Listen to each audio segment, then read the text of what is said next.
iniciemos este momento, que va a ser un momento de oración, sí va a ser una charla, pero sobre todo un momento de meditación. Iniciemos invocando juntos al Espíritu Santo, en el nombre del Padre, y del Hijo y del Espíritu Santo. Ven, Espíritu Santo.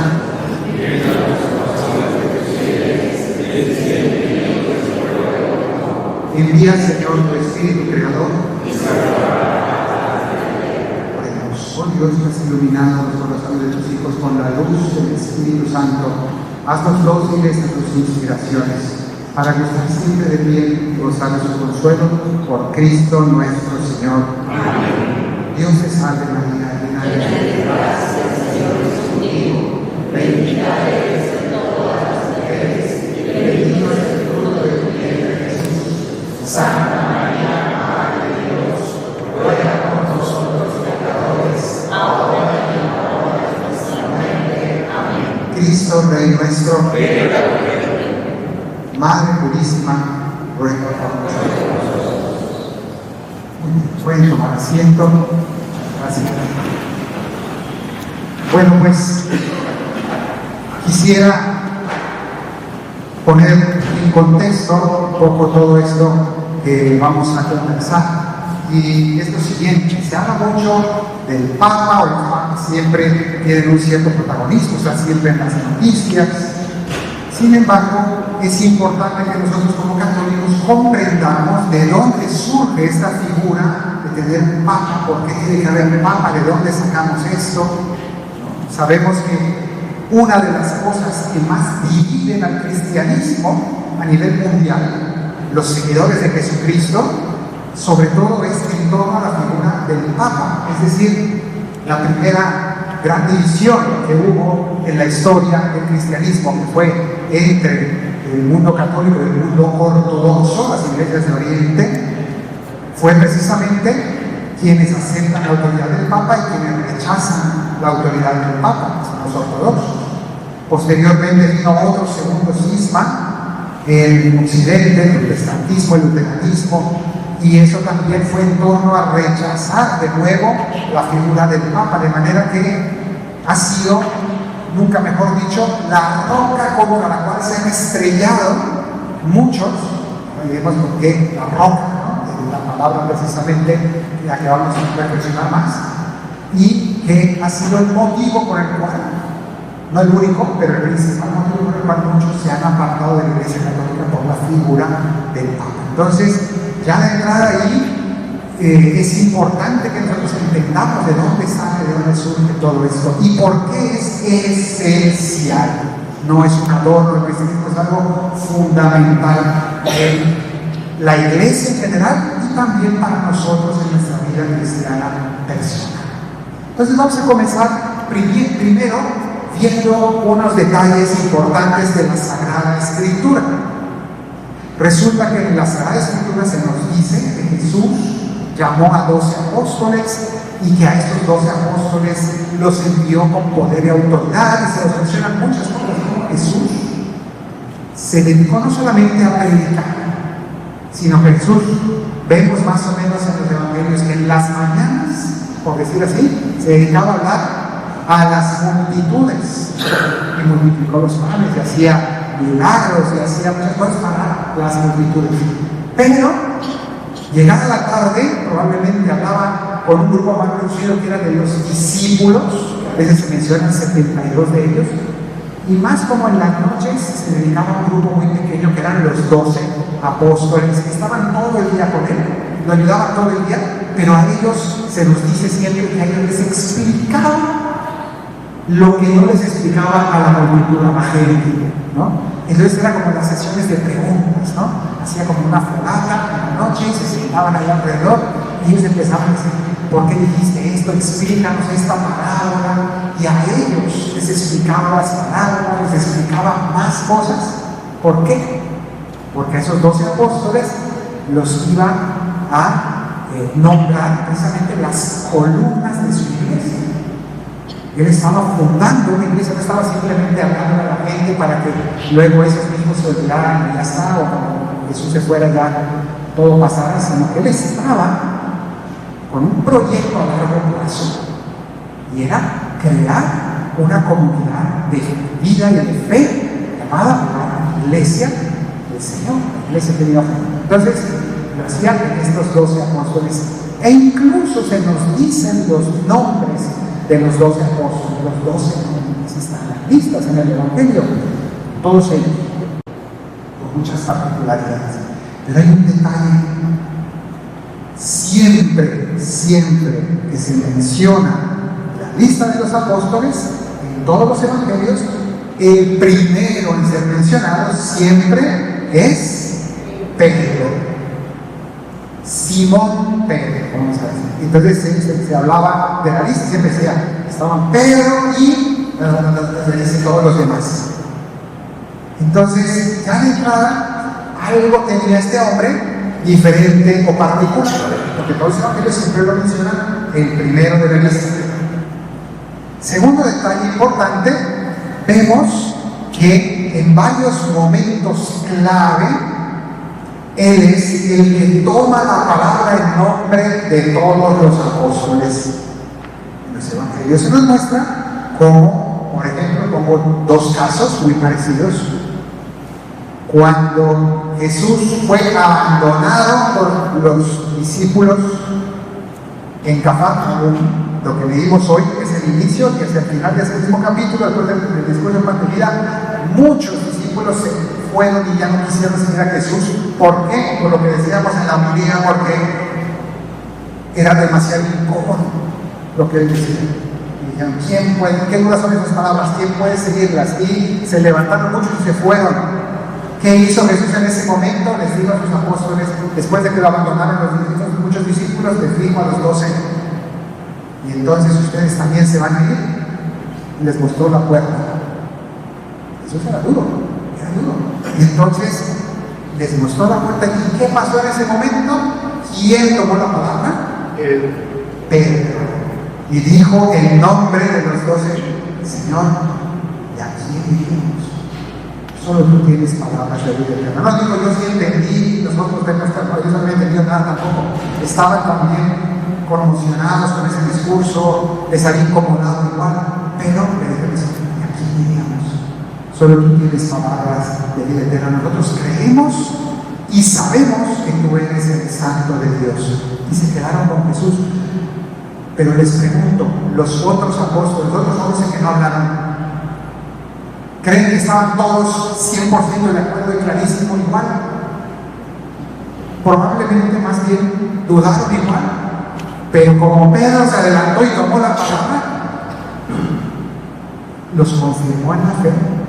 Y ellos respiraron tranquilos y se quedaron, sí, por Jesús, pero sobre todo por Pedro. Porque Pedro les dio la seguridad de continuar al lado de Jesús. El liderazgo de Pedro los ayudó a permanecer al lado de Jesús, aún en las dificultades. Otra escena más que les recuerdo, que vamos a analizar más a fondo, que es aquella de Cesarea de Filipo. Cesarea de Filipo es un lugar que está hasta el norte de la Tierra Santa, frontera con Siria, entre lo que hoy sería Israel, Siria y Líbano, en los altos del Golán. Y allá estaba una noche y Jesús les hizo en una de esas catequesis que decíamos que sean en las noches solo, ¿sí? VIP, ¿no? Que solamente los 12, que no había más gente. Y a esos 12 les dijo Jesús, ¿quién dice la gente que soy yo? Cuéntenme los chismes que se oyen, ¿no? Jesús, y ellos empezaron a decir, no, yo oí que dijeron esto, una vez oí, uno dijo que estaban todos hasta riéndose de las cosas, barbaridades que habían oído, opiniones, porque siempre había oído opiniones sobre Jesús, hasta el día de hoy más. Y de repente Jesús se puso así y les dijo, ¿y ustedes quién dicen que soy yo? Y se oyó un silencio súper incómodo. Y se empezaron a mirar entre los apóstoles. Y todos al final, ¿a quién miraron? Al líder del grupo. Todos lo vieron. Y él tomó la palabra como líder que era. Y él le dijo a Jesús, tú eres el Mesías, el Hijo de Dios vivo. No se habían puesto de acuerdo antes, no es que habían dicho, si nos deja preguntar esto, no les dio tiempo, fue examen sorpresa. Entonces estaban allí y viendo a Jesús, le dieron la palabra a Jesús y Jesús. Le dieron la palabra a Pedro y le dijo a Jesús, tú eres el Mesías, el Hijo de Dios vivo. Bienaventurado eres tú, Simón, hijo de Jonás, porque lo que has dicho no te lo ha revelado la carne y la sangre, significa no te viene de tu inteligencia, de tu ingenio, eso te lo ha revelado mi Padre. Hasta aquí llego porque la segunda parte va a ser más importante todavía, pero la dejamos en suspenso.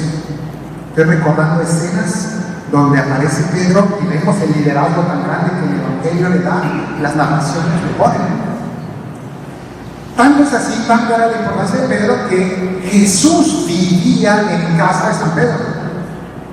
Sabemos por los evangelios que Jesús se fue a vivir a Cafarnaúm 3 años, los 3 años de su vida pública. Se fue de Nazaret porque en su pueblo la gente no lo comprendía, era un pueblo muy chiquito. Jesús dijo, no, yo aquí no voy a hacer nada.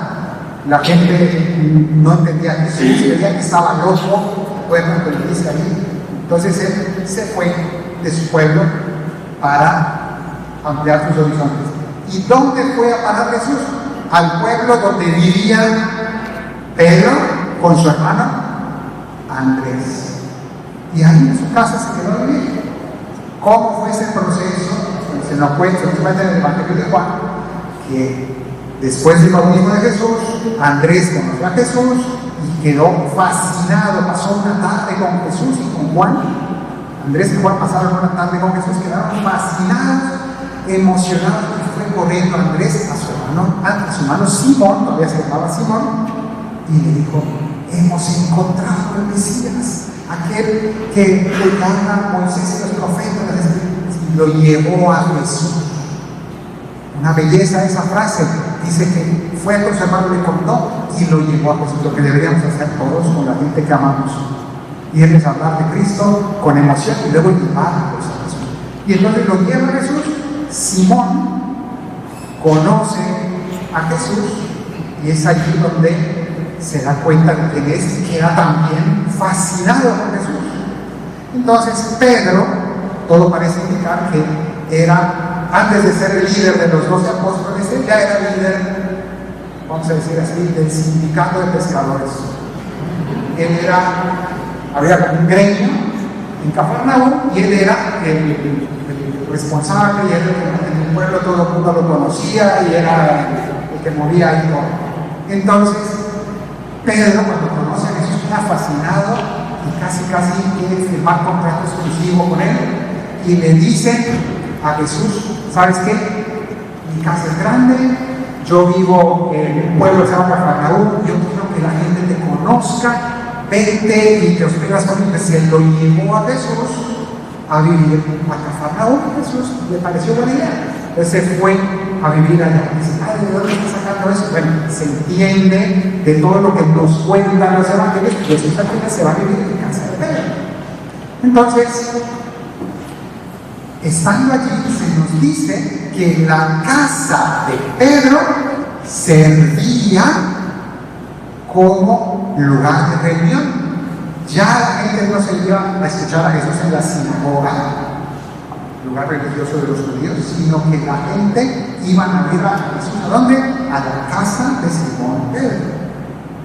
Y allí dice que se llenaba de gente y las personas quedaban fascinadas, tanto es así que se acuerdan ustedes que traían hasta paralíticos y todo, y en la puerta le ponían a todos los enfermos. Jesús los curaba allá en la casa de Pedro, y en alguna ocasión hasta le rompieron el techo a Pedro para meter a un paralítico porque ya no cabía la gente, todo eso. Ahora, ¿qué significa eso? Significa que el lugar donde resuena la palabra de Jesús, donde predica Jesús, donde sana Jesús, donde se va a buscar a Jesús, es ¿dónde? La casa de Pedro.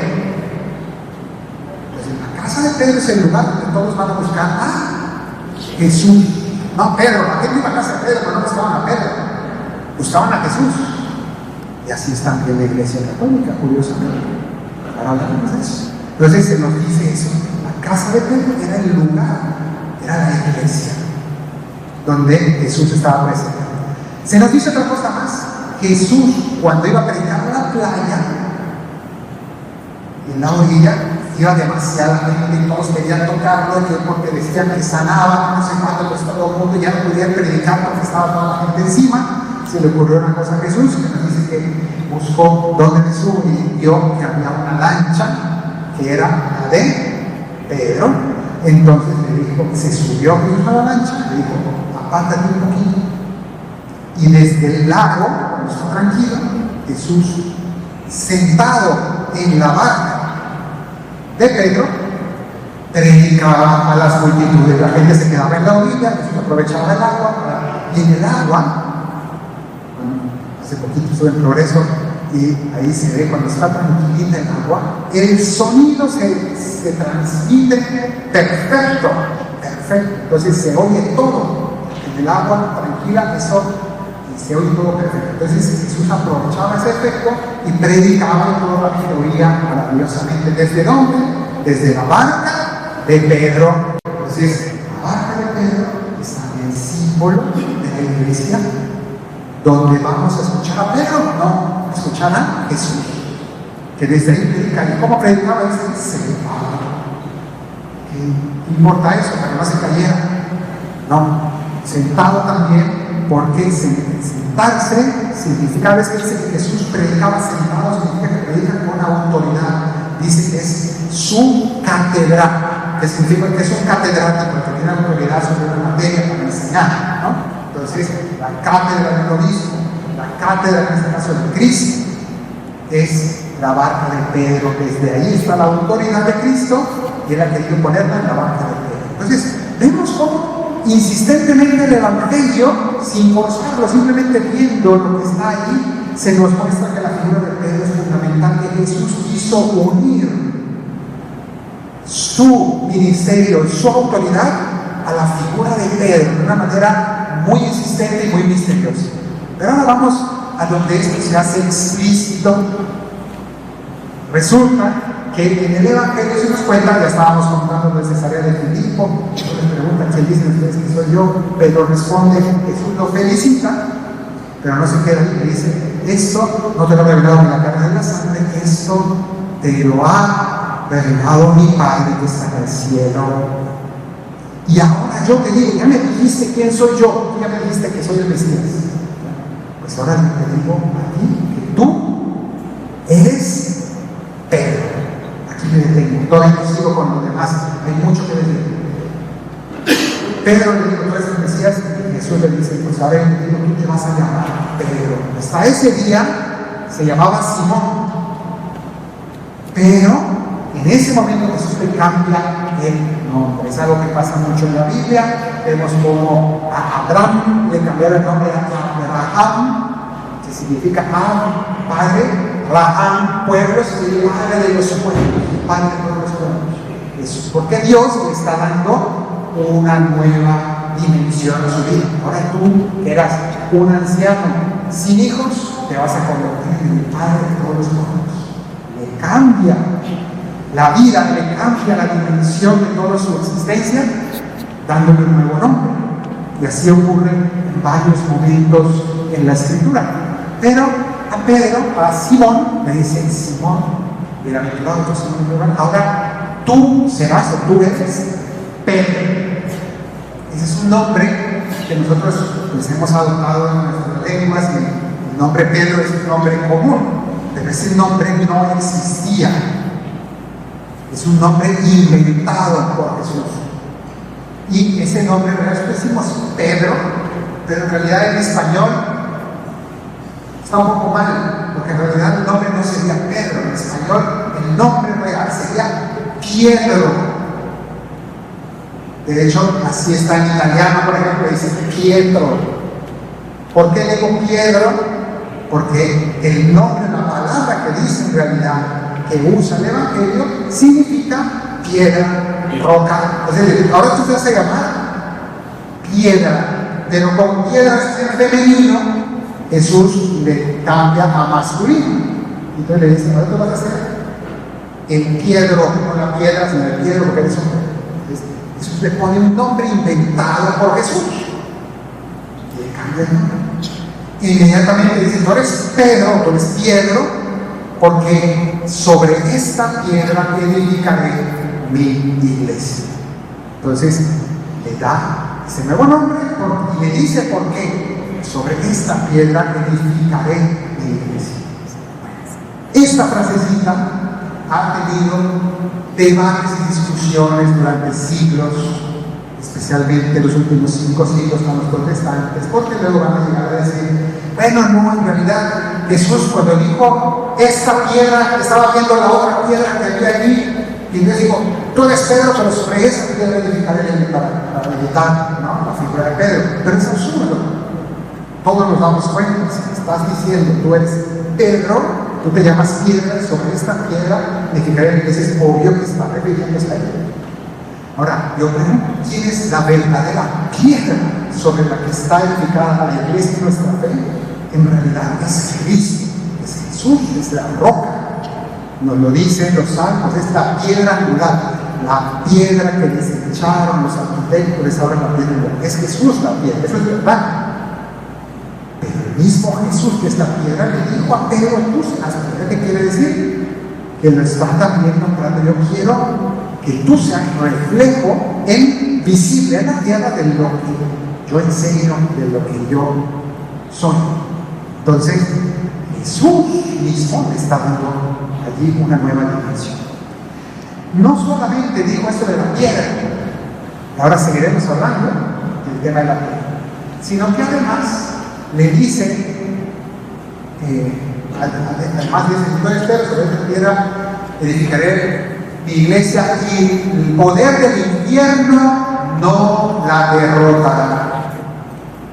A esa iglesia, porque va a estar bien cimentada, no la podrán derribar esa iglesia porque va a estar cimentada sobre roca. ¿Se acuerdan que Jesús habló de que una casa se podría cimentar sobre roca o sobre arena? Y decía que las tormentas se llevan la casa que está hecha sobre arena, pero nada puede tirar una casa cimentada sobre roca.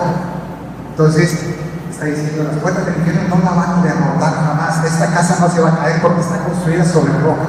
La roca es Cristo, sí, pero también las puertas del infierno no la derrotarán. A ti te daré las llaves del reino de los cielos. Le dice, estoy hablando de Mateo capítulo 16, versículo 18 en adelante. A ti te daré las llaves del reino de los cielos. ¿Qué significa esto de las llaves? Aparece en otros momentos de la Escritura, como se mencionan las llaves de David, se hablan las llaves del reino.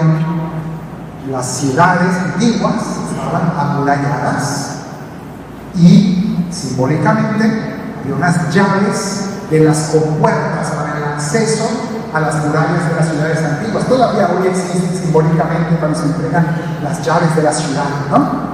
Lo hemos oído todos, ¿no? Eso viene de la antigüedad.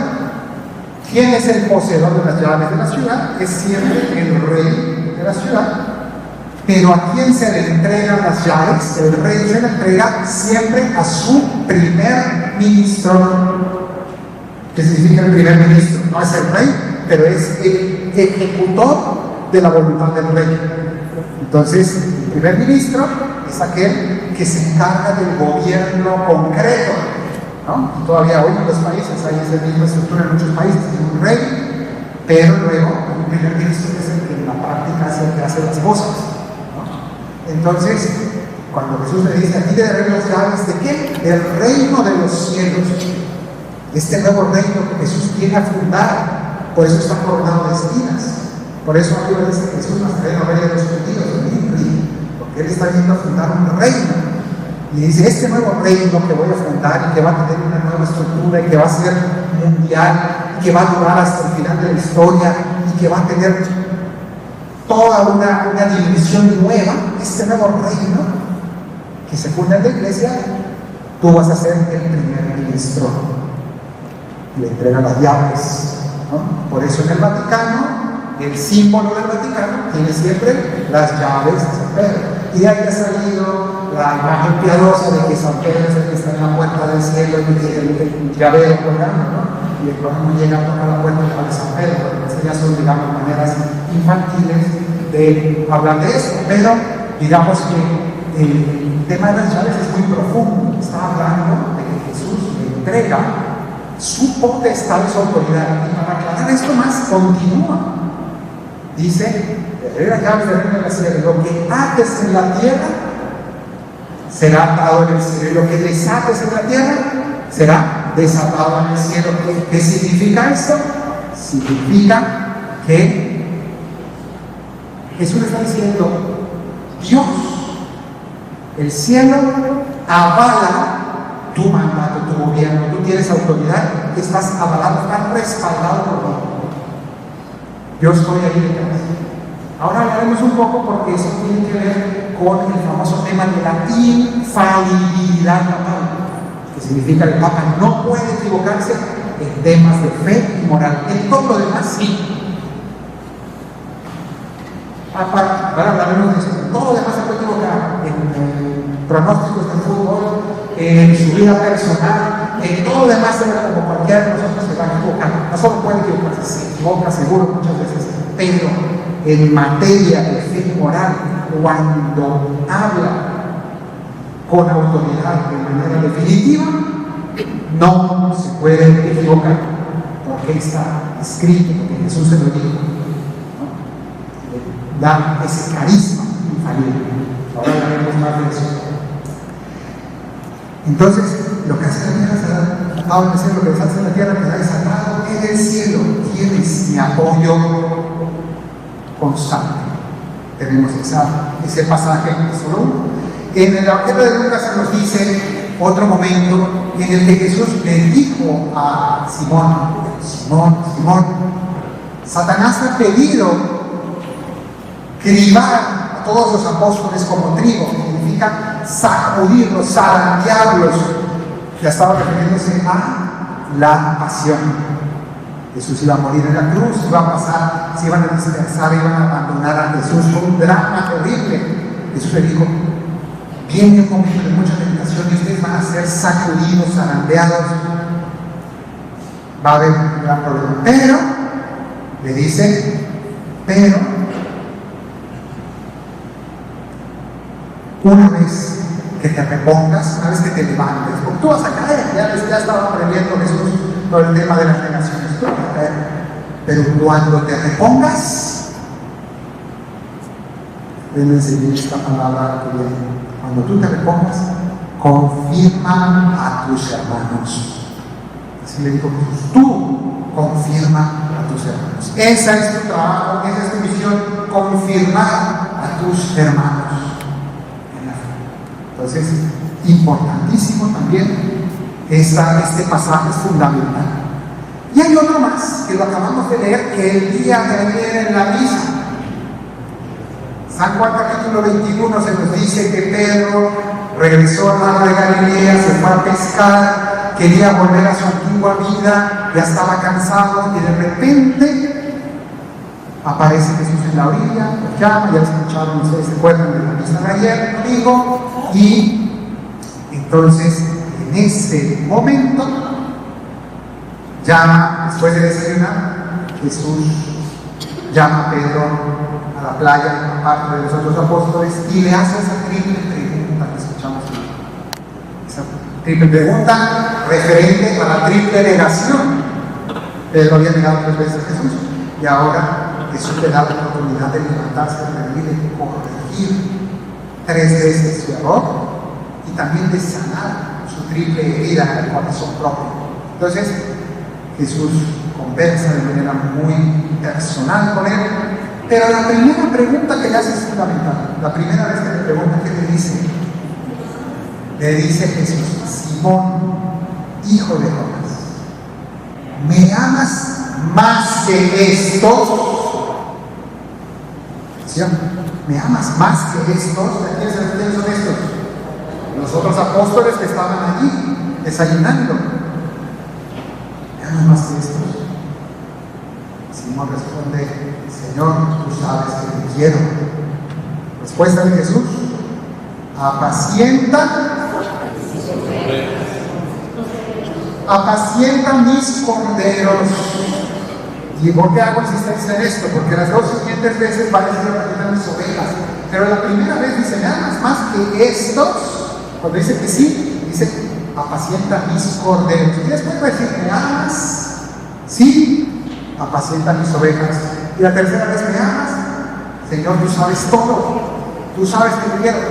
Apacienta mis ovejas. Ese es el esquema general. ¿Por qué hago insistencia en esta primera pregunta? Porque primera cosa dice, no más que estos.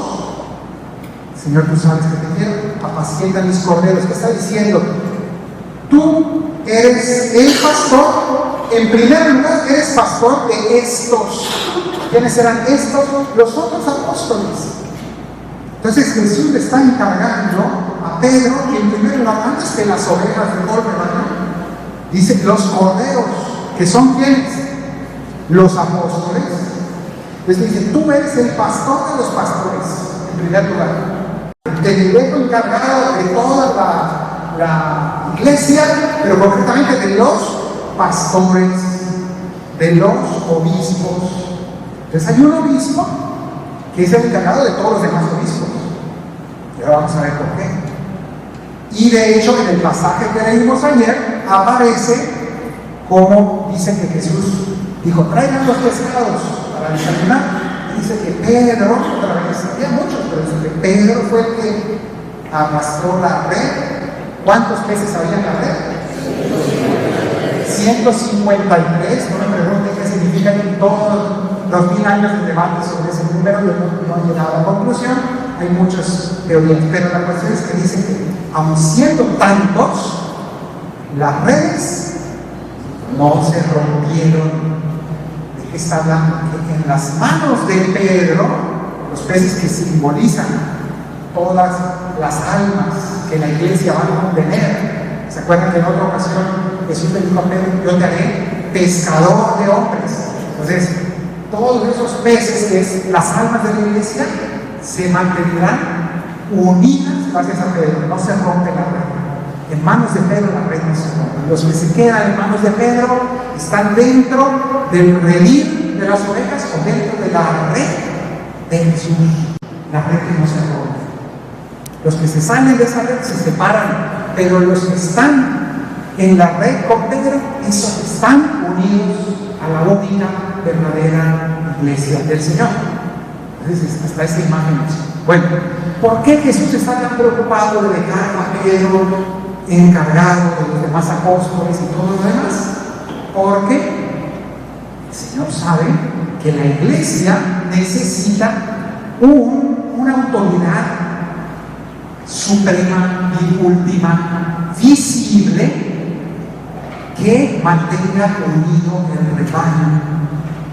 Porque, digámoslo claramente, lo decía yo también ayer, que estuvo por aquí en la misa, somos actualmente 1.400 millones de católicos. 1.400 millones de católicos. Si decimos en cada cabeza es un mundo, imagínense 1.400 millones de cabezas pensando cada uno su opinión, su experiencia y su idea. Entonces, ¿cómo podemos mantener una sola iglesia cuando cada quien tiene su opinión, su manera? Yo creo que debe ser así, yo creo que esto en realidad quiere decir esto otro, yo creo que. Y ahí vemos como los que no tienen un papa fundan cada quien su iglesia en su casa porque cada quien tiene su manera de leer su Biblia o cada quien tiene su manera de hacer su cosa. Si queremos que haya, Cristo quiere que haya una sola iglesia, una red que no se rompa, tiene que haber un último. Y eso la iglesia lo entendió desde el principio. Y es por eso que rápidamente, en los primeros siglos de la iglesia, se fue desarrollando esta manera que se llama el ministerio petrino. Es decir, entender que siempre debe haber un sucesor de Pedro. Y entonces, históricamente, la iglesia entendió que ese sucesor de Pedro sería ¿quién? El obispo de Roma. Y uno dice, uy, eso ya no está en la Biblia, eso de que es el obispo de Roma. Efectivamente, ¿por qué el obispo de Roma? Porque es el lugar donde murieron los dos principales apóstoles, San Pedro y San Pablo, están sus tumbas, y lo que hoy llamamos el Vaticano, y toda esa basílica de San Pedro en realidad no es sino la tumba de un pescador. La cúpula de San Pedro, la basílica de San Pedro es la tumba donde está sepultado los huesos de Pedro, junto al lugar donde fue martirizado en el circo de Nerón, en el monte, en la colina Vaticana, así se llama, después lo llamamos el Vaticano. La colina Vaticana, donde murió San Pedro, ahí lo enterraron.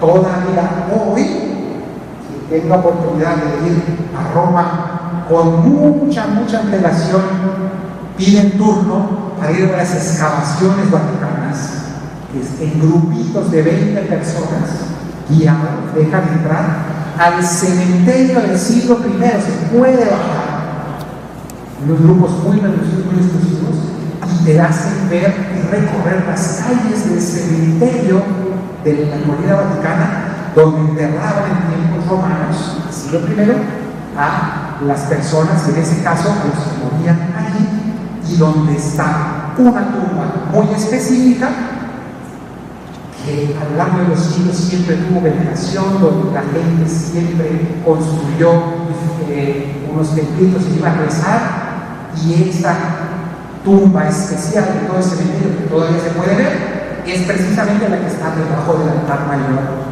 de la Basílica de San Pedro. Ese lugar se encontró en los años 50, hace 75 años, unos 70 años aproximadamente, cuando hacían escritas de la Basílica de San Pedro, le encontraron los arqueólogos y se acaba de excavar, y coincide con todo lo que se sabía y se encontró.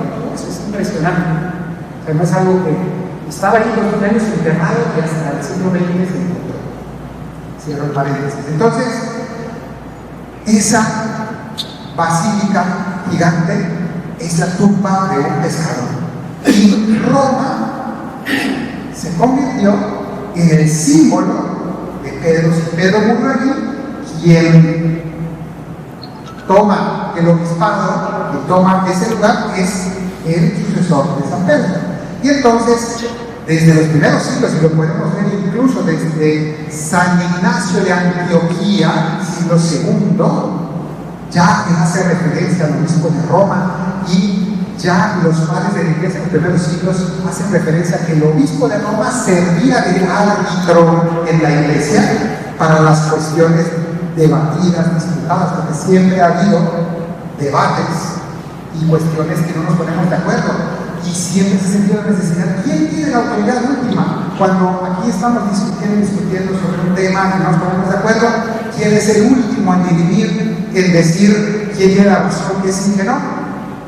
Se cayó en cuenta de que el obispo de Roma tenía tanta importancia, tanto prestigio entre todos los patriarcados del mundo, que ya se tomó conciencia de que este obispo de Roma es el último de los últimos, lo que llamaban el primero entre tus hermanos, primus inter pares, significa el primero entre iguales, que significa que sí, todos los obispos, cada uno tiene su mandato, pero este es el primero, y no solo es un primado de honor, sino que tiene una autoridad y se entendía eso. Entonces es allí donde se empezó a desarrollar todo el ministerio pedrino. Entonces, eso ya desde los primeros siglos se empezó a dar. Y con el tiempo, pues el papado empezó a tomar toda una dimensión nueva, también porque el emperador de Roma, la ciudad más importante del mundo a nivel histórico, a nivel del imperio, a nivel Roma, siempre fue el centro de Europa, a nivel del imperio romano. Primero, luego tuvo sus decadencias, sus subidas, sus bajadas, pero siempre tuvo el prestigio de un lugar sumamente importante. Y el obispo de ese lugar era que acabó teniendo toda esa autoridad. Entonces, allí tenemos todo este proceso de formación del papado. Y entonces, a partir de allí, claro, en la historia se ha ido modificando hasta crear todo lo que llamamos hoy ya el papado, que al inicio pues, no tenía ese nombre y luego se le fue llamando y empezó a tomar más responsabilidades universales, es decir, es obispo de Roma, pero al mismo tiempo él se encarga de vigilar por las iglesias de todo el mundo. Y entonces empezó a tener también autoridad para nombrar a los obispos y para tratar los asuntos. Entonces él necesitó más gente a su alrededor, y el Papa empezó a tener también su curia, la curia romana, que son otros obispos, otros sacerdotes, otras personas que le ayudan a organizar y a gobernar la iglesia universal, ¿no? Entonces todo eso se fue desarrollando. Primero era en la Catedral de Roma, la Catedral de Roma no es la Catedral de Roma es San Juan de Letrán. Entonces allí era el Palacio de Letrán, el lugar donde se gobernaba. Unos siglos después pasó a la Basílica de San Pedro y al Vaticano, y a desarrollarse todo lo que hoy vemos como la Santa Sede. La Santa Sede no es la ciudad física del Vaticano, la Santa Sede es toda esa serie de organismos de gobierno de la Iglesia Universal. Entonces, a partir de todo esto, a través de los siglos, el Papa empezó a tener una relación no solamente de obispo, sino también de monarca. Y por tanto, los Estados Unidos empezaron a tener embajadores en muchas partes del mundo, y hoy por hoy, la Santa Sede es el estado que más embajadas tiene en todo el mundo, ¿no? Que se llaman las nunciaturas apostólicas. Y entonces, la diplomacia mundial nació en el Vaticano. Todo lo que es hoy el sistema de tener embajadores y de toda esa serie de cosas diplomáticas se inventó en el Vaticano. Los papas lo inventaron, igual que otras muchas cosas. Los museos del mundo se inventaron, el primer museo del mundo, el Museo Vaticano. El Papa que quería que toda la gente pudiera admirar y contemplar los tesoros que le regalaban al Papa de todo el mundo. Y así otras muchas cosas que fueron surgiendo a partir de la institución de Papa. Pero obviamente, que vamos a entrar en otra cosa, fue tomando cada vez más autoridad, más relevancia el Papa. Y claro, resulta que a veces hay papas muy buenos y muy santos, pero de repente ha habido en la historia muchos momentos de papas que no eran santos, otros veces momentos de papas que eran muy poco santos, por no decir poco ejemplares. ¿Qué hacemos con eso? Cuando la Iglesia del Vaticano empieza a haber personas que están ahí más interesados del poder que del servicio, ¿no? Entonces, cuentan algún papa del Renacimiento, que fue uno de los momentos de mayor decadencia del papado. Se cuenta que uno de estos papas, leyendo el pasaje de la Biblia donde dice que San Pedro curó a un paralítico en la entrada del templo y que le pidió limosna el paralítico, y San Pedro le dijo: yo no tengo oro ni tengo plata, lo que tengo te doy, levántate y camina. Y Pedro sanó a aquel paralítico. Y aquel papa del Renacimiento, en cambio, lleno de palacios, de riquezas, dijo: yo estoy totalmente al revés, yo lo que tengo es oro y plata, pero yo no tengo capacidad de sanar a nadie, porque aquí estamos viviendo de la manera contraria a lo que Jesús enseñó, ¿no? Entonces, estas son realidades que en parte ayudaron también a esas divisiones, pleitos y gente que perdió la fe en el papado, ¿no? Entonces, ¿qué hacemos con esto? Bueno, pues hay que decir que Jesús, precisamente como dijimos antes, cuando habló con Pedro en la playa, que leímos ayer en la misa, después de que había fallado Pedro, de que había negado tres veces negó a Jesús, y de todas formas Jesús le dijo 3 veces: apacienta mis corderos, diciendo: aunque haya sido un pecador, yo confirmo tu autoridad. Es decir, la autoridad de Cristo en Pedro y sus sucesores no está ligada a si se porta bien o se porta mal. Tristemente, los seres humanos, Jesús cuando crea una institución humana sabe que los humanos ya de fábrica somos pecadores y que vamos a fallar, ¿no? Pero sabemos que eso que el Señor pone en nuestras manos, de todas formas, por el bien de las almas, Jesús confirma que tiene que haber una figura de autoridad, y sigue siendo. Y aunque así en su vida personal o en muchas cosas esté haciendo lo incorrecto, en realidad eso no quita que haya un carisma real, verdadero, de autoridad. La autoridad está donde está. De manera parecida a una misa, que uno viene y toma la comunión sabiendo que aunque el padre que está ahí sea un gran pecador, como el que estaba ahí hace un momento, pues de todas formas, la misa es Cristo y la Eucaristía es la Eucaristía y la palabra del sacerdote, Dios, por decirlo así, obedece la consagración de este sacerdote. ¿Por qué? Porque por el bien de la iglesia ese carisma no es para uno mismo, es para la iglesia. Entonces eso ahí está y ahí permanece. Entonces esto es importante entender. A partir de allí tenemos que estamos a las puertas de la elección de un papa y un nuevo papa. ¿Cuál es la función que tiene un papa en la Iglesia Católica? Bueno, voy a leer la lista aquí para no olvidarme de nada. Y es la siguiente. Primero, el papa es el encargado principal de administrar la iglesia y administrar no solo a nivel económico, sino sobre todo a nivel de la gracia. Por ejemplo, el tema, este año, el tema de las indulgencias. ¿Quién es el que decide cómo se dan indulgencias del perdón de Dios? ¿Cómo se administra la gracia de Dios? La iglesia tiene que haber una manera clara de hacerlo, porque el papa tiene esas llaves, esa capacidad de atar y desatar. Después, él representa autorizadamente al Señor, visiblemente en la iglesia, aquellas cosas que sean necesarias. Es el encargado de vigilar, supervisar. Ustedes saben que la palabra obispo, en griego se dice episcopo, que significa episcopo, el supervisor. En latín, en griego episcopo significa el que epi, encima, scopeo, ver, el que mira encima, el que vigila. ¿Y esto qué significa? Que a nivel de disciplina, el papa tiene que haber alguien en la iglesia que ponga orden.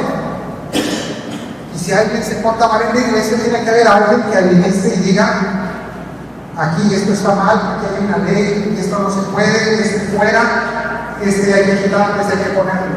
Entonces la vigilancia para que haya un orden en la iglesia. Él es el supremo vigilante del orden dentro de la iglesia. Luego, enseñar es el encargado del Papa de enseñar autorizadamente. ¿Y esto qué significa? Todos los sacerdotes y obispos enseñamos, el obispo de manera más autorizada, pero luego la última enseñanza del Papa es el que define de manera autorizada la doctrina de la iglesia. ¿Cómo interpretamos la Biblia? Cada quien puede tener sus opiniones, pero al final tiene que haber una última palabra, y es el Papa el encargado de decir cómo se interpreta el texto que tenemos. Por ejemplo, cuando Juan Pablo II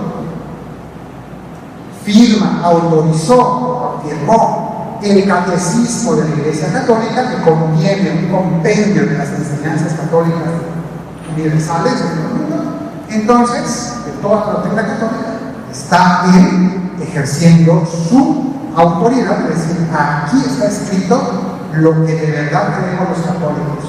Esta es una fuente autorizada, no es una editorial, no sé qué, un no sé cuánto, es el Papa mismo que está enseñando a través de eso, y así también con los dogmas y otras cosas. Él es la cabeza visible de la iglesia. ¿Qué significa cabeza visible? La cabeza de la iglesia es Cristo. Pero necesitamos una cabeza visible. ¿Por qué? Porque si no, cada uno hace lo que quiere, cada uno va para lo que quiere. Necesitamos un punto de referencia, alguien que nos represente visiblemente, que podamos mirar con claridad a la iglesia. La autoridad doctrinal, que mencionado, promover la unidad de la iglesia. Hablábamos de la red que no se rompía. El Papa es el encargado de mantener unida la iglesia, y por eso también los papas se acercan a otros grupos cristianos, tratan de llamar a la unidad, a pedir la oración por la unidad de los cristianos, para que volvamos a ser un solo rebaño, con un solo pastor. Es Cristo, pero que visiblemente es representado por el Papa. Luego, otro punto, ya lo dije antes, confirmar en la fe a sus hermanos, lo que le dijo Jesús a Pedro, confirma a tus hermanos. Aquí menciona una cosa, vi en un videito hace 2 días de alguien, un padrecito por ahí, que daba su opinión de que no le gustaba el Papa Francisco. No hablo como el Papa Francisco, pero es sabido, y allí básicamente lo nombró sin nombrarlo, ¿no? Y él decía, no necesitamos un Papa que quiera atraer a los alejados de la iglesia, a los pecadores que no se quieren convertir. Esa no es la función del Papa.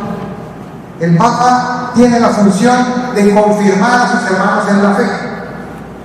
Jesús lo dijo, ya lo enseñé. Y entonces, esa es la función del Papa, debería estar enseñándonos a los católicos, a los que ya estamos dentro de la iglesia, y esa es la función del Papa, no es salir a tratar de hacer amistad con los que no vean, los que no aman la iglesia, la gente que no sé qué, a los transexuales, y a los no sé cuántos, y a los ateos. Para eso ya hay otras muchas cosas, decía él. Pero yo digo, viendo el legado del Papa Francisco, como todos los legados de todos los papas, con sus altos y sus bajos, sus cosas más bonitas, sus cosas más discutibles, que siempre las habrá. Para mí, que el Papa Francisco, durante estos años, 2 años de su pontificado, se haya dedicado en una gran parte a recordarnos que los migrantes son importantes, que los pobres son los primeros en la preferencia de Cristo, que los alejados nos tenemos que acercar a ellos, que hay que lavarle los pies a los presos, como hizo todos los años, hasta 4 días antes de su muerte, que fue a visitar la cárcel, casi muriéndose, se murió, parte también con eso.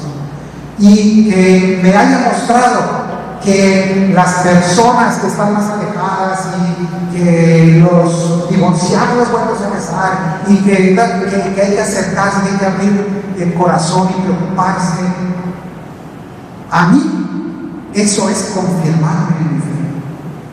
A mí eso es también recordarme que hay unas páginas del Evangelio donde Jesús fue a comer a casa de Saqueo antes de que se convirtiera en Saqueo, y también le recordó a Leví, a Mateo, siendo aún un pecador, y también recordarme que Jesús habló de la parábola de la oveja perdida, y que Jesús habló de la parábola de la moneda perdida y del hijo pródigo, y que Jesús también contó la parábola del rico y culón, donde habla durísimo contra los que no comparten sus bienes.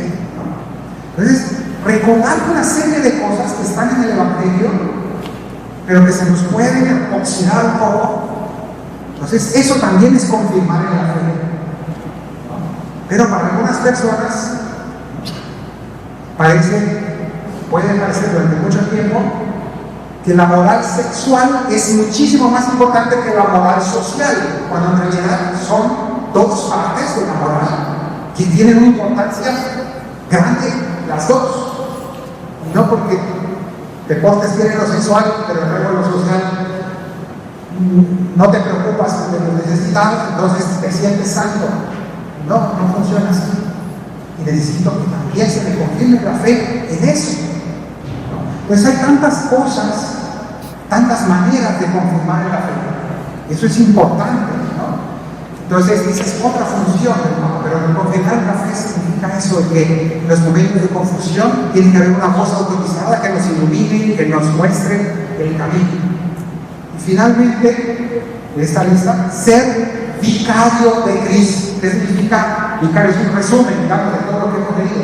¿Qué significa ser vicario de Cristo? Vicario es aquella persona que queda delegada para suplir a quien en ese momento no puede ejercer la función.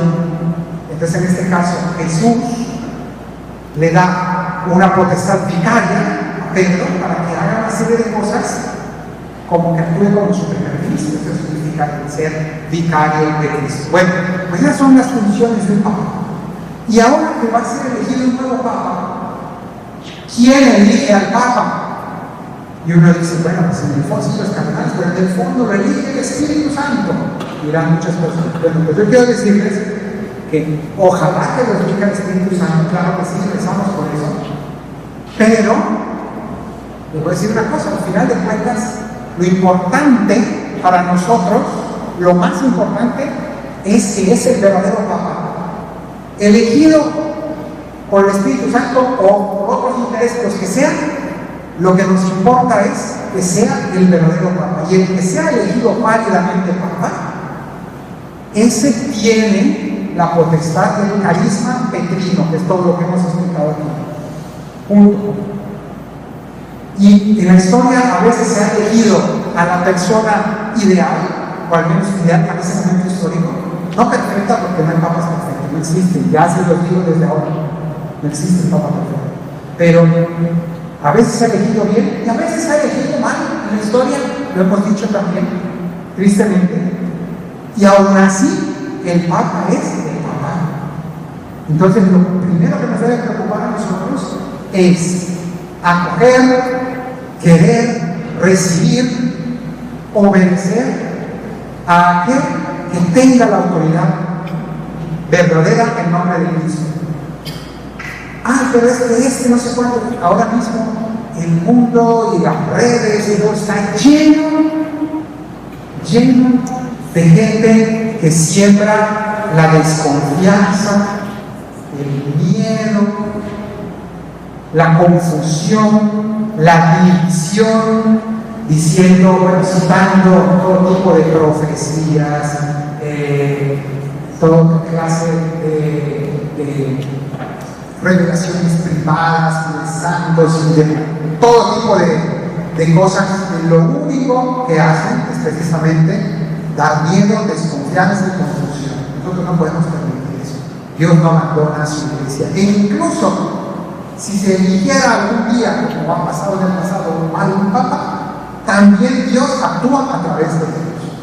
También Dios le costará más trabajo, tardará más cosa, pero al final la iglesia después de 2000 años sigue y seguirá, porque lo dijo el Señor, las puertas del infierno no la derrotarán jamás.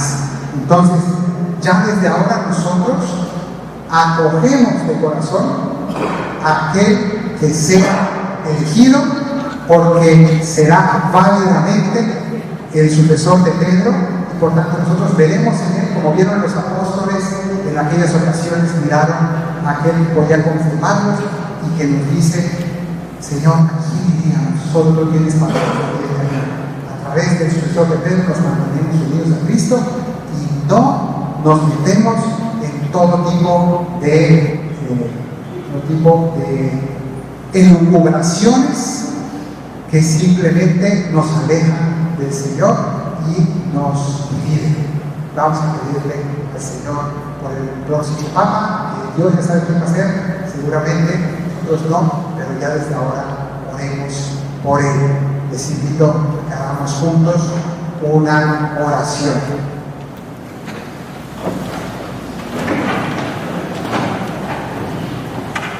Pidamos por el próximo Santo Padre, para que el Señor lo ilumine, lo acompañe. Pidamos por los cardenales que van a elegir y pidamos por toda la iglesia para que la coja con amor y obediencia y fe. Padre nuestro,